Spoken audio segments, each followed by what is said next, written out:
Salut, et me revoilà pour une autre vidéo avec une autre créature.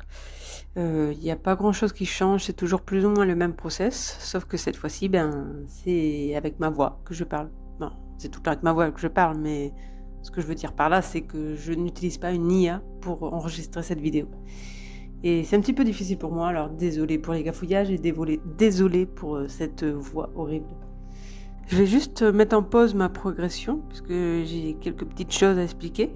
Et du coup, ça va peut-être prendre plus de temps entre ce que je dis et entre ce que vous allez voir en vidéo.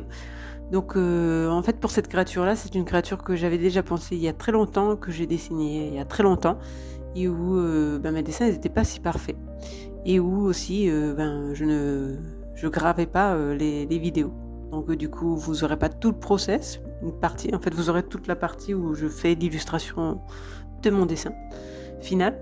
Et donc du coup là, je vais vous montrer un petit peu les dessins que j'ai fait je pense que j'ai dû le faire il y a 1 an et demi ou quelque chose comme ça. Du coup, j'ai eu l'idée de vous montrer un petit peu l'avant-après depuis 1 an et demi passé. Donc j'ai repris, les poses que j'avais faites, j'ai juste repris le croquis pour que ça soit plus joli déjà et qu'on comprenne un peu mieux le dessin parce que c'était pas tété non plus avant. Et voilà, donc je vous laisse voir l'avant-après.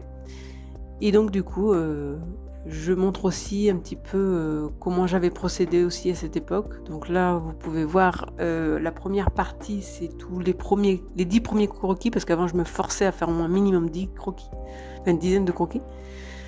Et ensuite, je prenais parmi ces croquis ceux que je préférais.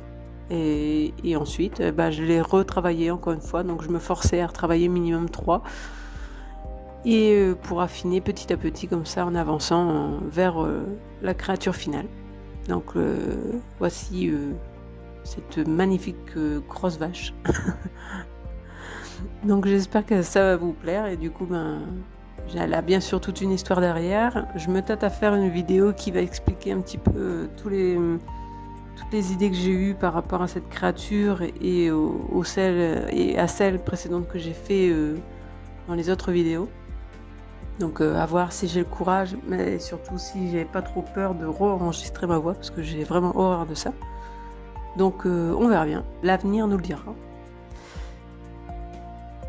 Donc là j'ai un petit peu triché puisque j'ai voulu refaire la créature dans la pose où on le voit crier en l'air.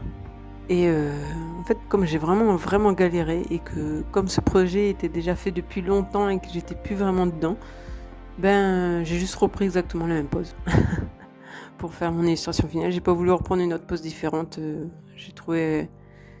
J'ai trouvé d'autres idées et du coup j'avais vite envie de passer sur celle-là et terminer ce projet pour enfin le clôturer et pouvoir passer à autre chose. Donc là du coup on voit bien que je passe au croquis, aux belles lignes. Enfin, c'est pas vraiment des belles lignes mais un beau croquis où on comprend bien les volumes. Pour ensuite passer aux couleurs. Et ensuite, tout ce qu'il y a après, quoi, les détails, les ombres, les lumières, tous les jolis petits trucs qu'on peut ajouter pour faire en sorte que cet animal prenne vie.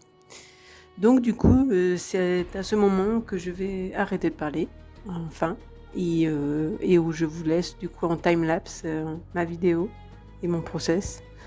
Voilà, donc je vous laisse profiter de cette vidéo. N'hésitez pas à liker, à partager si vous le souhaitez. Il n'y a aucune obligation, bien sûr. Et puis, j'espère que vous aurez apprécié ma douce voix. Et je vous dis à bientôt. Bisous.